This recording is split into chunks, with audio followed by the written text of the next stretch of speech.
Oke. Recording and record. Assalamualaikum warahmatullahi wabarakatuh. Waalaikumsalam warahmatullahi wabarakatuh. Apa kabarnya pada pagi hari?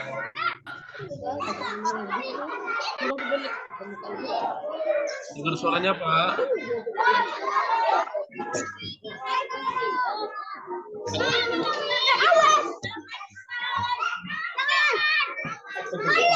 Suaranya nggak dengar, Pak.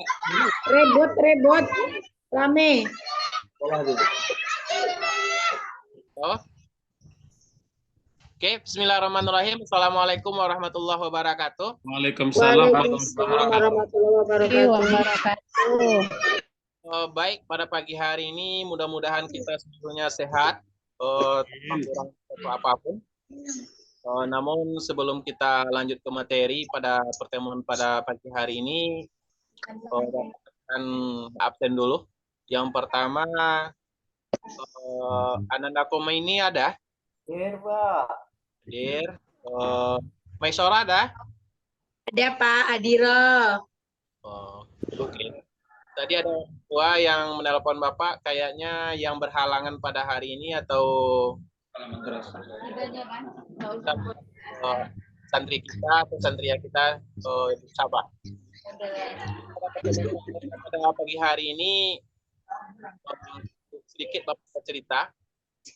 Pada pertemuan pada pagi hari ini Bapak sudah menyiapkan beberapa agenda. Mungkin kita belajarnya dengan menggunakan Infokus. Tetapi dari semalam Bapak kerjakan dan pada akhirnya laptop Bapak sekarang lagi rusak. Jadi Bapak menggunakan metode ceramah aja pada pagi hari ini. Oke, Pak. Sepertinya seperti itu. Sebelum kita melanjutkan ke materi pada bab pertama ini, kita persepsi ke belakang dulu. Kita minta kepada santria kita Maisora untuk menjelaskan pelajaran pada minggu yang lalu tentang sejarah dakwah Rasulullah SAW pada periode Mekah. Silakan Maisora, jelaskan dulu. Tak ingat saya, dakwah Rasulullah itu yang pertama adalah secara sembunyi-sembunyi, yang kedua secara terang-terangan. Iya, Pak? Betul kan? Berarti Maisara ini memang di rumah tadi menghafal ya? Atau sudah dipahami? Sudah dipelajari kemarin. Makanan sehari-hari. Pintar ya. Oke, pada pertemuan yang kali ini kita akan membahas tentang mengenal kondisi Arab sebelum dan awal Islam di kota Mekah. Namun kita pahami di sini yang perlu kita garis bawahi kondisi masyarakat Arab sebelum Islam itu datang. Itu agama yang luar biasa, kepercayaan yang sangat luar biasa, dan juga beberapa hal yang disembah oleh mereka itu selain daripada Tuhan kita sekarang ini, yaitu Allah Subhanahu wa Ta'ala. Mereka menyembah berhala yang dibuat oleh manusia, yang dibentuk oleh manusia, namun itu yang disembah mereka. Yang kedua, di masa Islam itu datang ke kota Mekah, yang namanya perbuatan jahiliyah itu banyak sekali. Zina dibebaskan di sana, judi dibebaskan di sana, khamar juga dibebaskan di sana. Bahkan pun salah seorang sahabat Rasulullah SAW sebelum dia masuk Islam itu, ketika lahir seorang anak perempuannya dikubur hidup-hidup, termasuklah salah satu adalah Umar bin Khattab radhiyallahu anhu. Mengapa demikian? Perempuan yang lahir di saat zaman jahiliyah itu dianggap seperti ini, menjatuhkan harkat atau semacam mengurangi rasa kebawaan dari suatu keluarga tersebut. Maka salah satu sahabat Rasulullah SAW, Umar bin Khattab itu mengubur anaknya yang lahir itu adalah perempuan yang dikubur hidup-hidup. Maka datanglah Islam. Dan ini menyempurnakan seluruh agama yang dibawa oleh Rasulullah SAW. Salah satu yang mengangkat derajat wanita ini adalah Islam. Kalau sebelum Islam itu datang di zaman jahiliyah, perempuan ini tidak ada gunanya sama sekali. Selain cuma satu, pemuas nafsu bagi laki-laki. Begitu rendahnya perempuan. Datangnya Islam di kota Mekah, mengangkat derajat perempuan, bahkan pun dilukiskan di dalam Al-Quran yang disebut dalam surat An-Nisa. Nah, maka pada hari ini perempuan itu disetarakan dengan laki-laki, dengan kami ini semua. Nah, mengenal kondisi Arab sebelum Islam itu datang, ada beberapa yang harus kita pahami. Yang pertama, tentang menganalisis kebudayaan masyarakat Mekah sebelum Islam itu datang. Itu adalah tujuan pembelajaran kita pada hari ini. Adalah menganalisis kebudayaan masyarakat Mekah sebelum Islam itu datang. Seperti apa kota Mekah sebelum Islam itu datang? Ini yang kita bahas pada pertemuan kali ini. Yang kedua yang kita bahas nanti adalah menganalisis substansi dan strategi dakwah Rasulullah SAW pada periode Mekah. Bagaimana teori dakwah Rasulullah yang disampaikan oleh santriah kita tadi, Maisyallah, ada dua teori yang disampaikan. Yang pertama secara sembunyi-sembunyi, yang diawali dengan keluarga terdekat Rasulullah SAW, dimulai dari Siti Khadijah, Ali bin Abi Thalib, dan keluarga kerabat yang terdekat. Nah, masuknya Umar bin Khattab radhiyallahu anhu, maka perintah untuk terang-terangan ini dilaksanakan oleh Rasulullah SAW. Nah, untuk yang ketiga, dari tujuan pembelajaran kita ini, kita juga dapat menganalisis tentang peristiwa hijrahnya Rasulullah SAW dari kota Mekah ke kota Madinah. Nah, ini dalam pertemuan ini yang akan kita bahas. Namun kita akan mendapat capaian pembelajaran kita nanti yang mana mampu menganalisis kebudayaan masyarakat Mekah ini dan Madinah sebelum Islam itu datang. Ada suatu cerita tentang bangsa Arab sebelum Islam itu datang. Hobi dan bangsa Arab ini di zaman jahiliyah itu adalah pencinta syair semuanya. Termasuk salah satu sahabat Rasulullah yang suka syair, yang syairnya yang digantung di Ka'bah-Ka'bah kita. Namun di sini ada suatu pasar yang dibuka pada bulan Zulkaidah yang dinamakan Pasar Ukas. Di Pasar Ukas ini di sana dibuat oleh zaman jahiliyah itu yang pertama tentang gulat. Pegulat siapa yang kuat berarti orang itu yang menang. Yang kedua, di sana diadakan lomba syair. Yang lomba yang syair yang paling bagus syairnya ini akan digantung di sisi Ka'bah kita. Yang ketiga di sana lomba memanah. Yang mana lomba memanah ini di zaman jahiliyah di Pasar Ukas itu di dalam suatu hadis diceritakan di dalam buku Imam Syafi'i dijelaskan seperti ini. Perempuan itu didirikan 3 orang. Di atas kepala perempuan itu diletakkan satu buah apel. Kalau tepat sasarannya di atas kepala perempuan itu ada apel, maka orang itulah yang menang. Tetapi kalau panahnya yang meleset dari bidik sasaran di Pasar Ukas tersebut, maka perempuan itu akan meninggal dunia. Seperti itu di sebelum Islam itu datang di kota Mekah. Sangat luar biasa. Selanjutnya Arab sebelum kedatangan Islam yang dibawa oleh Rasulullah SAW, sesuai yang Bapak sampaikan di awal tadi, ada beberapa ragam kepercayaan. Ada yang menyembah berhala, dan ada menyembah matahari, ada menyembah bulan, dan ada juga menyembah bintang. Dan tak kalah juga ada menyembah patung dan api.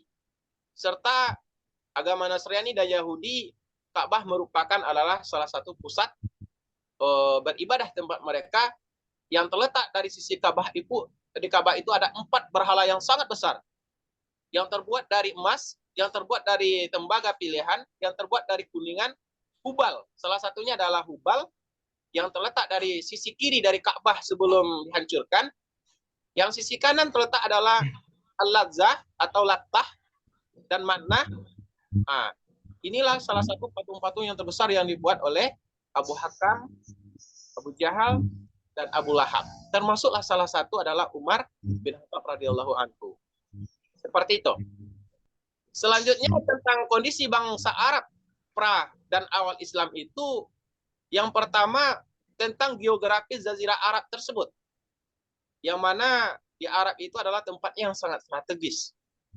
Yang kedua tentang agama bangsa Arab, tentang pra-Islam. Namun yang ketiga bangsa Arab pra-Islam dan kehidupan sosial ekonomi dan politik Jazirah Arab. Namun pada kondisi bangsa Arab sebelum Islam itu datang, yang pertama pada masa kerajaan Sabah dan Himyar, yang di sana tentang ekonominya yang melaju itu adalah tentang perniagaan atau yang disebut dengan berdagang. Mereka melalui perniagaan ini mulai dari jalur laut dan juga dengan jalur darat. Perniagaan laut tersebut dimulai dari Jazirah Arab lebih dahulu. Dia membawa bermacam-macam dagangan, mulai dari pakaian, gandum, dan jenis makanan. Namun di kondisi politik di zaman itu, suku yang berkuasa di saat itu adalah yang dinamakan dengan suku Jarhum, sebagai pemegang kekuasaan politik sebelum Islam itu datang. Namun pemegang kekuasaan atas Ka'bah, lalu kekuasaan politik berpindah kepada suku Huzaifah, dan akhirnya suku Quraisy di bawah pimpinan Ushai. Namun pada materi pada singkat hari ini Bapak sampaikan, tentu Bapak simpulkan dulu sebelum untuk pertemuan untuk sebelumnya atau pertemuan untuk minggu depan, kita akan secara berdiskusi, kita bikin kelompok akan membahas tentang beberapa tentang strategi dakwah Rasulullah Shallallahu Alaihi Wasallam tersebut, sehingga bagaimana proses Islam itu datang di kota Mekah dan siapa-siapa saja yang akan menjadi orang yang utama yang akan memeluk agama Islam, ini akan kita bahas pada pertemuan berikutnya. Sebelum Bapak ini kan, sebelum kita diskusi atau sebelum ada pertanyaan, Bapak simpulkan dulu untuk materi singkat ini. Yang pertama, bangsa Arab sebelum Islam datang itu mereka sudah memiliki peradaban yang sangat tinggi dengan membuktikan mereka yang mengerjakan sains-sains yang indah.